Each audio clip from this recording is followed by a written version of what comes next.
고생할 때 주가 위로해 주시겠네. 주를 의지하며 순종하는 자를 주가 안위해 주시리라. 의지하고 순종하는 길은 예수 안에 즐겁고 복된 길이로다. 남의 짐을 지고 슬픔 위로하면 주가 상급을 주시겠네. 주를 의지하며 순종하는 자를 항상 복 내려 주시리라.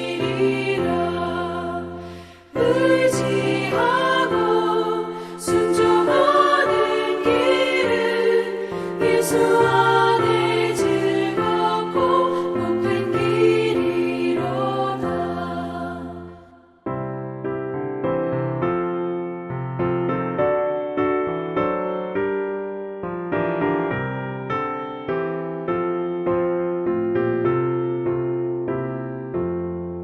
우리 받은 것을 주께 다 드리며 우리 기쁨이 넘치겠네.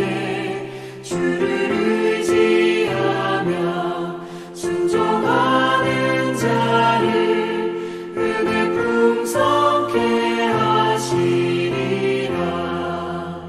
의지하고 순종하는 길은 예수 안에 즐겁고 복된 길이로다.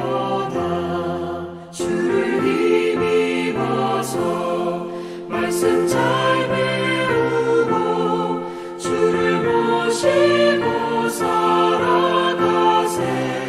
주를 의지하며 항상 순종하며 주가 사랑해 주시리라. 의지하고 순종하는 길은 예수 안에 즐겁고 복된 길이로다.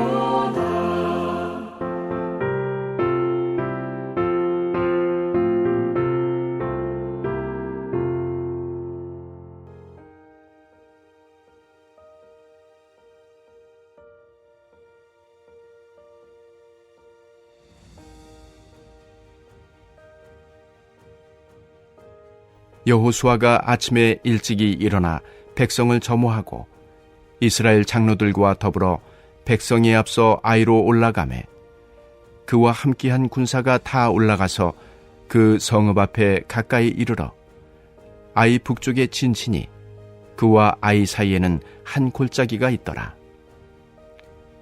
그가 약 5,000명을 택하여 성읍 서쪽 베델과 아이 사이에 매복시키니 이와 같이 성읍 북쪽에는 온 군대가 있고 성읍 서쪽에는 복병이 있었더라.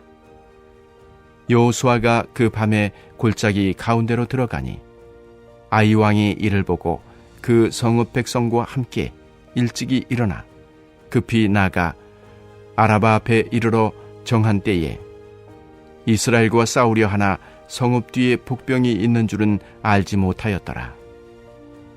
여호수아와 온 이스라엘이 그들 앞에서 거짓으로 패한 척하여 광야길로 도망하매 그 성읍에 있는 모든 백성이 그들을 추격하려고 모여 여호수아를 추격하며 유인함을 받아 아이 성읍을 멀리 떠나니 아이와 베델에 이스라엘을 따라가지 아니한 자가 하나도 없으며 성문을 열어놓고 이스라엘을 추격하였더라.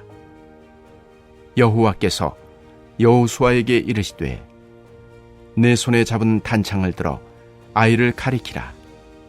내가 이 성읍을 내 손에 넘겨주리라. 여호수아가 그의 손에 잡은 단창을 들어 그 성읍을 가리키니 그의 손을 드는 순간에 복병이 그들의 자리에서 급히 일어나 성읍으로 달려들어가서 점령하고 곧 성읍에 불을 놓았더라. 아이 사람이 뒤를 돌아본즉 그 성읍에 연기가 하늘에 닿은 것이 보이니 이 길로도 저 길로도 도망할 수 없이 되었고 광야로 도망하던 이스라엘 백성은 그 추격하던 자에게로 돌아섰더라. 여호수아와 온 이스라엘이 그 복병이 성읍을 점령함과 성읍에 연기가 오름을 보고 다시 돌이켜 아이 사람들을 쳐 죽이고 복병도 성읍에서 나와 그들을 치매 그들이 이스라엘 중간에 든지라. 어떤 사람들은 이쪽에서 어떤 사람들은 저쪽에서 쳐 죽여서 한 사람도 남거나 도망하지 못하게 하였고 아이 왕을 사로잡아 여호수아 앞으로 끌어왔더라. 할렐루야. 오늘도 찬양과 말씀으로 하루를 여시는 우리 성도님들의 삶이 주님의 말씀을 붙들고 실패와 두려움을 넘어 승리의 삶을 누리시는 복된 삶이 되시기를 간절히 소망합니다. 아멘. 오늘 본문은 두 번째 아이성 전투에 관한 내용이 기록되어 있습니다. 여호수아 7장에 나오는 첫 번째 아이성 전투는 뼈아픈 패배를 안겨다 주었습니다. 그 원인이 무엇이었습니까? 이스라엘 백성들이 하나님께 묻지 않아서였습니다. 여리고성 승리 이후에 그들은 자만하였고 하나님께 바친 물건을 하나님께 묻지 않고 자기들 마음대로 취했기 때문에 아이성에서 패배가 있었던 것입니다. 오늘 본문은 그런 패배 이후에 다시 시작되는 싸움에 관한 기록들입니다. 지금 그러니까 여호수아와 백성들 마음 가운데는 어떤 마음이 가득했겠습니까? 아마 이런 마음일 것입니다. 또 지면 어떻게 하지? 이번에도 과연 하나님이 우리와 함께 하실 수 있을까? 우리가 정말 다시 시작해도 되는 것일까? 이런 두려운 생각들이, 패배에 대한 기억들이 가득했을 것입니다. 그럼에도 불구하고 오늘 본문 말씀이 이스라엘 백성들의 모습을 어떻게 보여주고 있습니까? 두려움이 앞서는 그런 상황 가운데서도 결국에는 하나님의 말씀에 순종하여 나아갔다라는 것을 보여주고 있습니다. 이게 어떤 의미이겠습니까? 결국 믿음의 삶이란 실패와 두려움 앞에서도 하나님의 말씀을 붙들고 다시금 일어서 나아가는 삶이어야 한다라는 것을 말해주고 있는 것입니다. 10절 말씀을 보면 여호수아가 아침에 일찍 일어나 백성을 점호하고 아이성으로 올라간다라고 나옵니다. 이건 그냥 부지런하다라는 그런 이야기를 하려고 하는 게 아닙니다. 오히려 실패의 기억을 제쳐두고 다시금 일상의 삶으로 돌아와서 심기일전하는 그런 모습에 가까운 것입니다. 지금 여호수아는 새벽 일찍 일어나 다시 해보자, 다시 하나님의 말씀 붙들고 내가 나아가 본다 하는 그런 심기일전의 모습과도 같은 것입니다. 사랑하는 성도 여러분, 믿음의 삶이란 두려움이 없는 그런 두려움이 없는 그런 상태나 삶이 아닙니다. 믿음의 삶이란 두려움이 있음에도 불구하고 말씀 때문에 말씀 붙들고 일어서서 나아가는 것입니다. 말씀을 믿고 의지하여 두려움을 이겨내는 것이야말로 정말 하나님께서 원하시는 진정한 믿음의 삶인 것입니다. 내 마음은 떨리는데, 내 계산으로는 불안한데, 내 경험은 실패를 말하고 있는데 그럼에도 불구하고 하나님께서 말씀하셨다라는 그 이유 하나만 가지고 다시 나아가는 것, 그것이 순종인 것이고 그것이 진정한 믿음인 것입니다. 오늘 여러분의 마음 가운데 다시 들어가기 싫은 아이성과 같은 것이 있으십니까? 실패했던 기억, 관계, 삶의 문제, 두려움이 앞서는 그런 상황 가운데 계십니까? 하나님의 말씀을 붙드시고 다시금 일어서서 나아가실 수 있기를 소망합니다. 하나님께서는 두려움으로부터 승리케 하실 뿐만 아니라 하나님께서 예비하신 더 크고 놀라운 은혜와 비밀을 우리 가운데 반드시 허락해 주실 것입니다. 바라옵기는 새롭게 시작되는 이번 한 주간, 오늘 하루 저와 우리 성도님들이 이러한 믿음 가운데 말씀을 붙들고 승리하실 수 있기를 주님의 이름으로 간절히 축원드립니다. 아멘. 18절 말씀을 함께 보시면 여호와께서 여호수아에게 이렇게 말씀하십니다. 내 손에 잡은 단창을 들어 아이를 가리키라. 그리하면 이 성읍을 내 손에 넘겨주리라 말씀하십니다. 사랑하는 성도 여러분, 여기에서 우리 하나님께서 여호수아에게 요구하시는 것은 단 하나였습니다. 단창을 휘둘러라가 아니었습니다. 내 힘으로 밀어붙이라가 아니었습니다. 아이성을 쳐 죽여라라는 명령을 하셨던 게 결코 아닙니다. 하나님께서는 그저 가리키라라고 말씀하셨습니다. 이 장면은 여리고성 때를 떠올리게 합니다. 여리고성은 어떻게 무너졌습니까? 칼과 창의 위력이 아니었습니다. 하나님의 말씀 앞에서 그저 여리고성을 도는 순종의 방식으로 여리고성은 무너졌고 여리고성으로부터 승리하셨습니다. 우리 주님께서는 아이성도 똑같게 하기를 원하셨습니다. 하나님께서는 여호수아에게 8장 2절에서 이렇게 말씀하십니다. 여리고와 그 왕에게 행한 것 같이. 그러니까 아이성으로 나아갈 때에도 여리고 때 내 말을 따른 그 방식대로, 그 순종의 방식대로 나아가라고 이렇게 다시 요구하시는 것이었습니다. 사랑하는 전주 안디옥교회 성도 여러분, 전쟁의 승패는 이스라엘의 창 끝에 이스라엘의 힘에 달린 게 결코 아닙니다. 하나님의 말씀에 달린 것이었다. 하나님의 말씀에 전쟁의 승패가 달린 것이라는 것을 기억하시길 바랍니다. 18절에 나오는 결국 이 단창이라는 것도 사람이 휘두르는 사람의 무기가 아니라 하나님의 말씀을 따르는 하나님의 도구, 순종의 도구였다는 것을 기억할 수 있길 바랍니다. 그렇게 하나님의 말씀에 따라 하나님의 도구를 사용하는 믿음의 삶을 살아갈 때 우리 하나님께서 예비하신 승리를 허락해 주신다라는 사실을 믿음으로 바라볼 수 있길 소망합니다. 여러분, 그럼에도 불구하고 우리는 우리의 방식대로 살아갈 때가 훨씬 더 많은 듯합니다. 하나님께서 우리에게 요구하신 것은 사실 단 하나입니다. 말씀의 순종, 하나님의 방식의 순종, 그것만을 우리 하나님께서는 요구하십니다. 두려워하지 말고 일어나라. 단창을 들어 아이를 가리키라. 내가 너희에게 모든 것을 허락하겠다. 그저 돌라라. 이렇게 말씀하십니다. 그런데 뭐가 문제이고 뭐가 어렵습니까?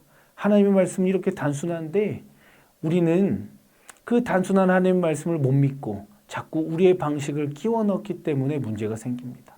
내 경험, 내 성격, 내 계산, 내가 익숙한 방식, 내가 보기에 더 효율적인 방법을 붙잡게 되는 것이 우리의 현실인 듯합니다.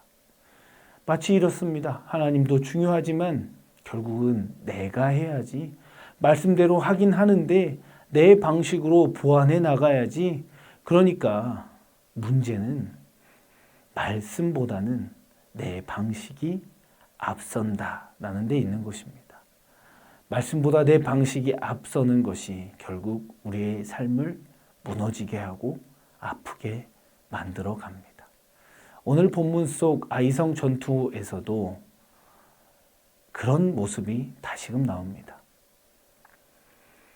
하나님께서는 그저 아이성을 가리키라고만 말씀하셨는데 여호수아와 이스라엘 백성들은 그것을 확대 해석해서 아이성 주민들을 다 진멸시키는 잔혹한 장면까지 보여줍니다. 저는 이 장면을 보면서 과연 우리 사랑의 하나님께서 이런 장면을 과연 원하셨을까? 이런 모습을 원하셨을까 하는 생각이 들었습니다. 어쩌면 오늘 본문 속 여호수아와 이스라엘 백성들이 보인 모습은 하나님의 말씀을 듣긴 들었지만 결국에는 그 끝이 자기 방식으로, 자기 방식대로 그 끝을 마무리한 것이 아닐까 하는 마음이 들었습니다. 혹시 우리에게도 이런 모습이 너무나도 익숙하지 않습니까? 여러분, 그럼에도 불구하고 우리는 하나님께서 계속해서 기회를 주신다는 놀라운 사실을, 놀라운 은혜를 기억할 수 있길 바랍니다. 하나님의 말씀을 내 마음대로 확대 해석하거나 과잉 해석하지 않는 겸손이 우리 가운데 있기를 소망합니다. 그럼에도 불구하고 우리 주님은 우리를 다시금 기회의 자리로, 승리의 자리로 이끌어 가십니다. 여러분, 여호수아와 이스라엘 백성들은 그렇게 실수했음에도 불구하고 우리 하나님께서는 승리를 허락해 주셨습니다. 심지어는 여리고성 때는 가질 수 없었던 노량물까지도 다 취할 수 있도록 허락하셨습니다. 우리 그런 하나님의 놀라우신 은혜 기억할 수 있길 소망합니다. 하나님께서는 우리에게 다시 늘 기회를 허락하시는 분이십니다. 우리가 실패할지라도, 우리가 비록 연약할지라도 그 실패 때문에 한 발자국 나가지도 못하고 두려워서 주저하고 있을 때에 주님을 붙드는 그 한 영혼의 부르짖음을 우리 주님은 결코 외면하지 않으시는 분이십니다. 그런 우리에게 새 출발을 늘 허락하시는 분이 바로 우리 주님이시고 바로 우리 주님의 사랑입니다. 여러분, 한 번 넘어졌다고 포기하지 마시길 바랍니다. 한 번 실패했다고 주저앉지 마시길 바랍니다. 우리의 어설픈 순종 위에도 우리 하나님께서는 은혜로 그 길을 완성해 가십니다. 이게 바로 복음인 것이고 은혜인 것입니다. 회복의 하나님, 다시 시작의 하나님을 붙드시고 다시 시작하게 하시는 그 하나님을 붙드시고 주저앉은 자리를 털고 일어서 당당히 자유하게 나아가실 수 있기를 간절히 소망합니다. 그래서 은혜와 승리를 경험하시는 귀한 축복이 있으시길 간절히 소망합니다. 그럼에도 불구하고 한 가지 더는 우리가 여기에 머물지 않아야 한다는 사실을 기억하길 원합니다. 여러분, 우리가 그 수준에, 그냥 연약한 수준에 머물러 있는 것을 우리 주님께서 원하시겠습니까? 우리 주님께서는 그 수준을 넘어서 하나님께서 진정 원하시는 것이 무엇인지, 하나님께서 진정 기뻐하시는 것이 무엇인지를 찾아 나서서 그것을 행해 주기를 원하신다고 믿습니다. 이번에도 살았네, 이번에도 이겼네, 이번에도 하나님께서 해주셨네 라는 그런 고백에 멈추지 않기를 소망합니다. 어설픈 순종이 아니라 진정 주님이 원하는 방식을 묻고 또 물어서 주님께서 진정으로 기뻐하시는 순종의 방식으로 나아가시는 저와 우리 성도님들 되시길 간절히 소망합니다. 이제 말씀을 맺고자 합니다. 여러분, 우리 하나님께서 우리에게 주시는 기회는 내 방식대로 더 잘하라는 기회가 아니라 주님의 방식을 더 깊이 헤아리고 물으며 그 길을 따라 나서라 라고, 그 말씀대로 순종해라 라고 그 기회를 허락해 주시는 것입니다. 이번 하루, 오늘 하루, 이번 한 주간 이렇게 물어보실 수 있길 소망합니다. 주님, 이번 싸움 가운데 주님이 원하시는 방식은 무엇입니까? 주님, 내가 익숙한 방식이 아니라 말씀의 방식은 과연 무엇입니까? 주님, 내가 어떻게 해야 다시 여리고처럼, 다시 아이성처럼 주님의 말씀만이 드러나는 승리를 누릴 수 있겠습니까? 하고 주님께 간구하는 하루와 한 주 되시길 소망합니다. 그래서 여리고도 말씀으로 문이 무너졌던 것처럼, 아이성도 말씀으로 무너졌던 것처럼 그 놀라운 승리의 은혜를 누리시는 저와 우리 성도님들 되시길 주님의 이름으로 간절히 축원드립니다. 지금 말씀을 새기시면서 함께 기도하기를 원합니다.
주